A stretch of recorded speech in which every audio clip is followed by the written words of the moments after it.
Hi everyone! Welcome to the Flirty 15. I am your host, Heidi B. I'm a speaker, author, and relationship expert, and for the next 30 days, or I don't know how many days, next 25 days, I'll be going live every day on Instagram for the Flirty 15, a 15-minute segment on all things love, dating, and relationship advice oriented. Thank you so much for joining me today. I'm a little bit early today. Hey Rach, I'm a little early today because actually 5 days ago when I decided I was going to do this 30-day IG live challenge, I was looking at my calendar and I'm like, God, 10 a.m. is like my sweet spot.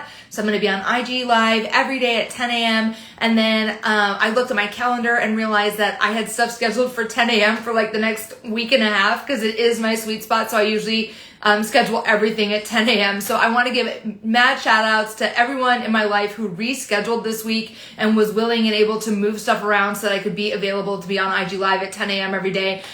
Today I just couldn't make it happen on the scheduling side, so we're just a little bit early. Hey Jen, I'm so glad that you're on here. Hi. So it's always so nice to see friendly faces, familiar faces. I love that you guys are waving and saying hi. It really makes it easier to do this, and so it doesn't quite feel like I'm just like shouting into the void all the time. But today I feel like this is going to be such a great episode. I'm so excited. I'm going to talk about one of my very favorite tools, and it is called an ideals list. This is one of the greatest tools that any of us can have when we're dating or in relationship. It's a great tool when you're single. It's a great tool when you're partnered. And because the platform of this show is I'm going to share is as it is, I don't know, what am I trying to say? What I'm trying to say is the format of this show on this platform is that I'm going to share with you a little bit of my experience using the tool or using the tip, and then I'm going to offer it to you and really explain how you can use it and why it's so useful. As always, if something comes up for you and you want me to talk more on a particular topic, definitely send me a DM. I'm always down to cover whatever it is that you've got going on. Also, I will very happily keep you anonymous. That is not a problem at all. But if you're feeling like you want to do some on-the-spot coaching, I will definitely invite you to join me on my live, and we can like do something together. We haven't crossed that, that's like a milestone that we haven't crossed yet on the Flirty 15, but I'm always ready to do it. So I'm going to put this coffee down so I don't spill it everywhere. And then we're going to get into the ideals list. All right. So I feel like there's a lot of literature out there, or a lot of Instagram posts. I don't know if you would call Instagram post literature. That's the old academic in me. But there's a lot of stuff out there, let's say, about manifesting your ideal partner. And I do think that it's important I think that that's an important step in looking for love. So when you are thinking about settling down or getting into a relationship or even just dating around, it's useful to have a list of deal breakers and ideals. Why?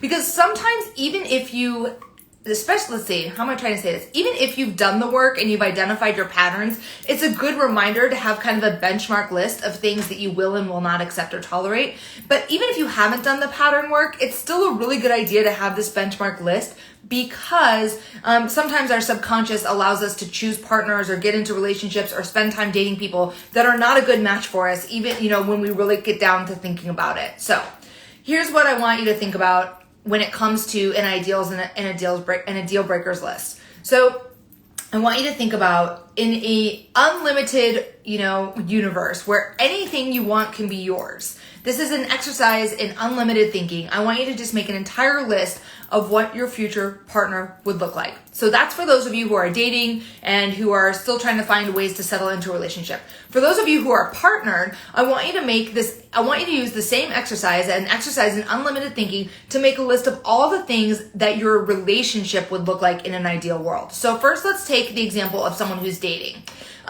This is one of my favorite, it's just one of my favorite things to do. So when you are thinking about who you want to date, one of the first things I talk to women about a lot is we unpack this idea of a partner being rich. Has to be rich. What does that mean? When I ask women all the time, if that is on your ideals list, I want you to really drill into it. What does that mean? Because for a lot of women, it doesn't actually mean that he's like a 7-figure millionaire or entrepreneur or whatever. For a lot of women, it means that he's financially responsible. Okay, what does that look like? That looks like he can live within a budget. He can pay his credit cards on time. He has steady employment. Like those things, I'm looking for you to break down those big concepts I want you to write those big concepts down, and then I want you to drill down into them even further. So another good one is has to be stable. Okay, like what does stable mean? Does that mean he owns his house? No. Does that mean he rents a house? Okay, yeah.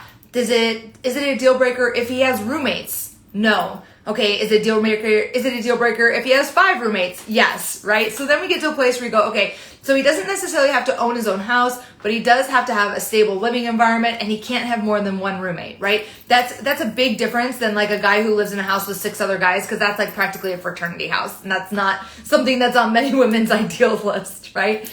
So basically what I want you to do is I want you to use this exercise in unlimited thinking to come up with a list of all of the characteristics or traits that your ideal partner will have.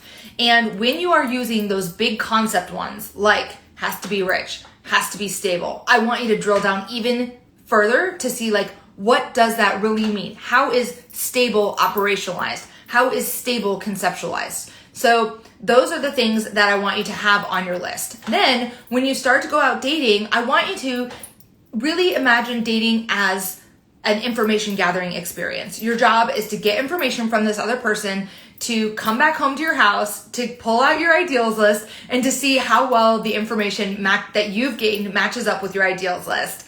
I'm so glad that this is landing for you.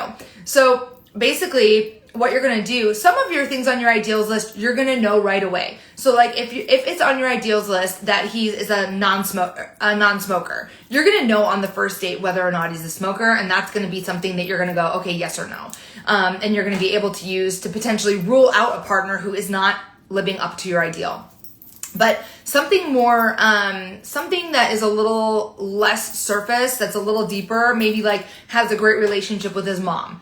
You're like probably not going to find that out on the first date. So that's going to be something that you're going to need to keep gathering information about as you continue to date them. And every time you date the person, you get more information. And every time you come back to your ideals list and go, okay, how does the new information that I gathered about this person square with what I want in my ideal partner? It's so important because this benchmark list is important because it allows us to start to rule out people who don't fit our ideals more quickly. And I am telling you that time, as a woman in this world, time is your most valuable asset. I do not, the thing that breaks my heart, makes me cry all the tears, that makes me so sad, is when I see women wasting their time chasing men who I know don't live up to their ideals. Right? So we need to use this ideals list in order to really rule out people that are not meeting our needs, that are not aligned with our highest ideal. And that is the reason we have to do that. I lost my train of thought for a second because I just got so hyped about that. The reason that we have to do that is that we need to be available when our ideal person comes along. You know, it's hard to receive your ideal person, your ideal relationship when you are when you're committed to somebody who is not aligned with your ideals. Okay, so that's the first thing. The second thing that we use the ideals list for is to really start to assess your own behavior. Are you embodying the ideals that you've set out for your partner? So if one of your ideals for your partner is that they don't necessarily own their own house, but they are in a stable living situation with only 1 roommate. How many roommates are you living with? Do you pay your rent on time? How well are you showing up in your financial life, right? So we start to, that's not the sexiest way that we embody our ideals, but it's a really good example of if we expect financial responsibility from a partner, we need to look at our own level of financial responsibility and see are my bills in order? Is my financial house taken care of? Are things cleaned up? The other way that's a little sexier to use this is if on your ideals list, you're looking for a partner who is a snowboarder. Are you also embodying outdoorsy activities or snowboarding or something like that? Because I can guarantee you that if your ideal partner is a snowboarder and you are not out there on the mountain with your boots and bindings and all that stuff, you're trying to find him while you're at the mall, pre-COVID. That's my favorite example. I'm gonna have to come up with a new one post-COVID. But you're not gonna find him at the Gap or the food court at the mall. You're gonna find him on the mountain. So you better get your shit together and get up to the mountain and start snowboarding and skiing and doing all those activities, right? So we use the ideals list in order to make a benchmark for the partner that we're searching for, in order to assess the information that we get from a partner against that benchmark to see whether or not they're really aligned with what our ideal is. We use it to assess our own behavior to see if we're living up to our ideals. and then we use it to manifest the partner that we're looking for. So that is when you're using an ideals list to date, that's how you should use it. Now, if you're partnered and you have and you want to use an ideals list, I think this is a great opportunity. I actually think using an ideals list or coming back to an ideals list every 6 months or so, at least once a year, to kind of check in on where you're at in your relationship. And the key to using the ideals list when you're partnered is really checking your own behavior. So, when you take a moment to sit down and write out what your ideal relationship looks like, maybe it's like loving, spontaneous, affectionate, that it involves like freedom of time, and you start to like look at that, and you're like looking at the way your relationship lines up with that, and then you start to look at, how does my own behavior line up to that? Am I affectionate? Am I spontaneous? Because I know that I definitely have been guilty of the idea of expecting that from a partner, but not being able to provide that myself. Because I like my routine. I sometimes get a little rigid. I like to do things the way I like them done. I'm one of those people that's like, okay, help me in the kitchen, help me load the dishwasher. And then I'm like, you loaded the dishwasher wrong. Right? So using an ideals list in partnership is a great tool to really kind of think about what it is that you want out of your partnership, assess where your partnership's at on that continuum, and then use it on your own participation in the relationship to say, like, am I embodying these ideals? Am I spontaneous? Do I bring energy and love to this relationship? Or am I expecting my partner to meet me? I'm not even meeting my partner halfway on that. So I really, I think it's such an important tool along the continuum of relationship for people who are partnered and people who are single, that I would always say, really, you should redo an ideals list at least yearly, if not every 6 months. Because the final piece of this manifestation ideals list puzzle is that you always get to change your mind. I feel like that is kind of the subtext of all the stuff that I teach, all of the coaching that I do. The point is that we get clear about what we want, we write it down, we seek to embody that, and we know that we can always change our minds. So if for some reason you're thinking today, oh my God, I want a relationship that is spontaneous, I want a relationship that is carefree, and for 6 months you live in spontaneity and carefreeness, you might find that the pendulum swings in 6 months and you're like, I'm looking for my relationship to be a cozy nest. I want to sit at home on a Sunday night, watch NFL football with a fire in the fireplace and a pizza on my lap. Maybe it could be actually that your ideals list changes seasonally.